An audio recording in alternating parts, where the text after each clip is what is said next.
పిల్లలకి జలుబు మొదలవ్వగానే బామ్ లేదా వేపరబ్ యూజ్ చేయడం అలవాటుగా మారింది.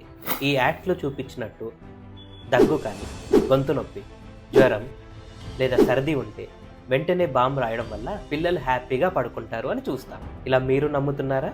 వేపరబ్స్ రెగ్యులర్గా యూజ్ చేయడం వల్ల సైడ్ ఎఫెక్ట్స్ ఏమన్నా ఉంటాయి అని అనుకుంటున్నారా? ఈ డౌట్ మీకు ఉంటే ఈ వీడియోని పూర్తిగా చూడండి. Hi, this is doctor Sai Krishna Rejintala, homeopathy general physician from Moksha homeo clinic. ఈ బామ్స్ కానీ వేపరబ్స్ కానీ కౌంటర్ ఇరిటెంట్గా పనిచేస్తాయి. ఇవి అప్లై చేయగానే నర్వ్ ఎండింగ్స్ ఇరిటేట్ అవ్వడం మొదలవుతుంది. దీనివల్ల టెంపరీ రిలీఫ్ అనేది వస్తుంది. యాడ్స్లో చూపించినట్టు ఇది సేఫ్ మాత్రం కాదు. బామ్స్ని తరచుగా యూజ్ చేయడం వల్ల స్కిన్ ఇరిటేషన్ మొదలయ్యి ఒక టైట్ బ్యాండ్గా ఫామ్ అవ్వడం జరుగుతుంది. బామ్స్లో ఉండే మెంథాల్ లేదా క్యాంఫర్ని పదే పదే పీల్చడం వల్ల పిల్లల్లో ఫిట్స్ రావడం జరుగుతుంది. సాధ్యమైనంత వరకు వీటిని పిల్లలకి దూరంగా ఉంచండి. అలాగే ఎలాంటి కంప్లైంట్స్ వచ్చినా హోమియోపతిని సంప్రదించడం మర్చిపోకండి. మరిన్ని వివరాల కోసం ప్లీజ్ డూ ఫాలో